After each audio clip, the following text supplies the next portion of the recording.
Welcome back to Bullets and Brass, folks. Today we're talking about whether you should focus on one caliber or multiple calibers, because as you see right now, ammo's tough to get.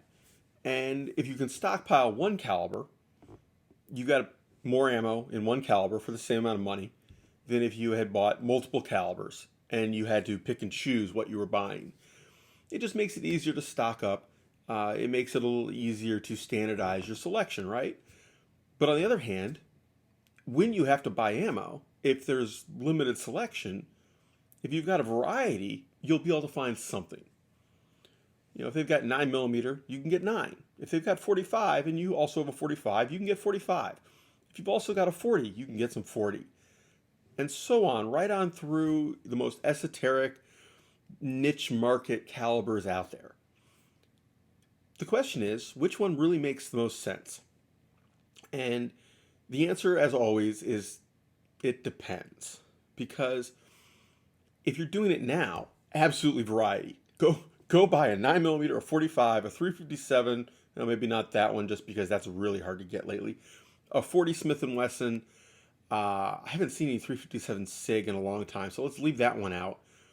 But you get the idea. Like, have a variety if you don't already have the ammo. On the other hand, most of the time, ammo is available. This is an anomaly.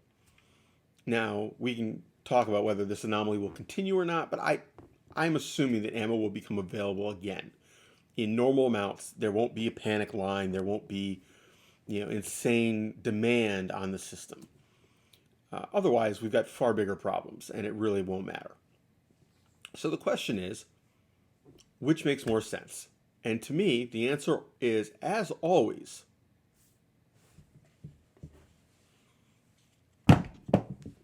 no, not both. All three. The answer is have a variety. And in this case, we've got 45, 9mm, 38/357. And my reasoning is simple. They're all fun. What the hell? Why not? If you're stressing out over the money, absolutely. Buy one gun, wait for ammo, hunt for ammo, do what you can do, and focus on one.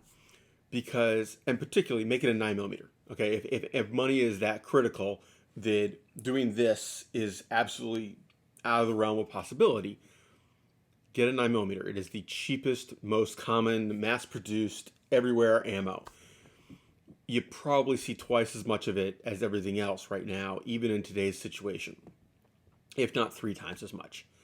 So, get the 9mm, stock up ammo.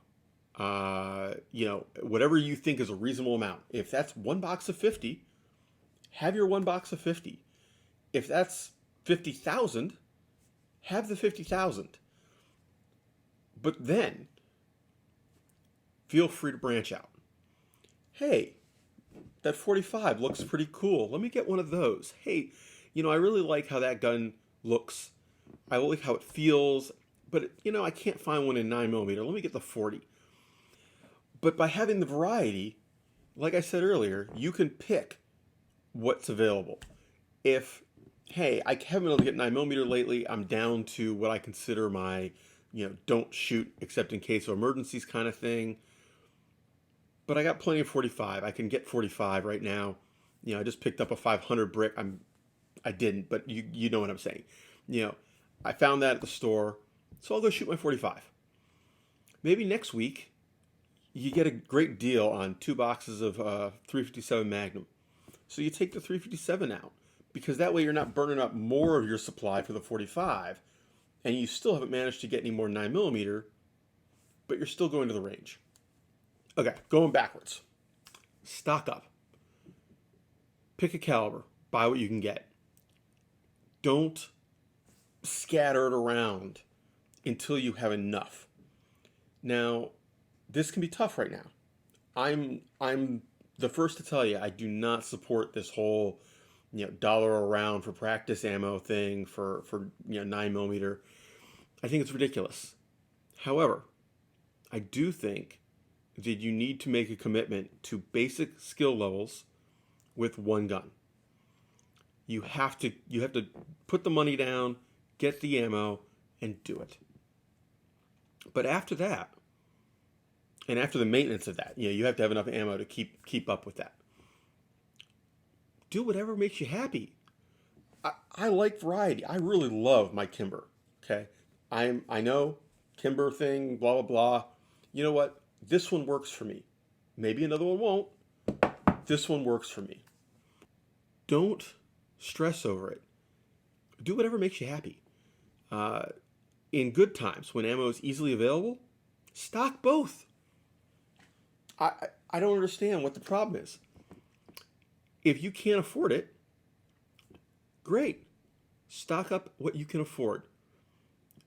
Then, when you can afford a little more, buy some more. Until recently, until the last 2 years, basically COVID and the election, ammo was everywhere. It was no problem. You bought a little, you bought a little, you bought a little, you bought a little, and all of a sudden you found out you had a pile of it, right? So when that comes back, if you own this variety, you've got a 45, a 9, a 357. Think about your situation now. That it's been 2 years since there's been steady ammo supply. How much would you have liked to shoot during those 2 years? Go make sure you've got that much ammo. Start with your primary. Make sure you've got enough, a comfortable amount for the others. Get them to a minimum point. And then get one gun. Pick whichever one is your primary. And get enough for the 2 years. That's why I'm not panicked about ammo. Because, honestly, given how much I shoot, that's probably 10 years worth. Now, this also comes back to .22 long rifle. Right now, it's hard to get. Normally, it is not. It tends to bounce back quickly. There's usually a sharp line of all of a sudden .22 long rifles everywhere, and it's cheap, and nobody wants it. The people who are stocking up and reselling it are sitting on a huge stash and stuck. And we make jokes about them in the firearms community. It's happened several times, and they always get caught because they're greedy. However, the truth of it is, .22 long rifle is a great round to stock up and shoot, because 1,000 rounds of .22 long rifle might cost you $40 for good ammo. That means you can go buy 4,000 rounds for the cost of 500 rounds for this. Well, you can shoot an awful long time. That's good for a lot of practice, right? As long as you've got that .22.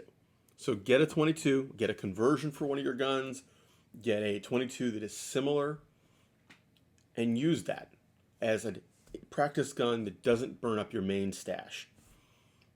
Make sure you practice with the main stash, but it makes it stretch, right? So that is my thought on this. I really think that this is an argument that, as much as it gets repeated, is irrelevant.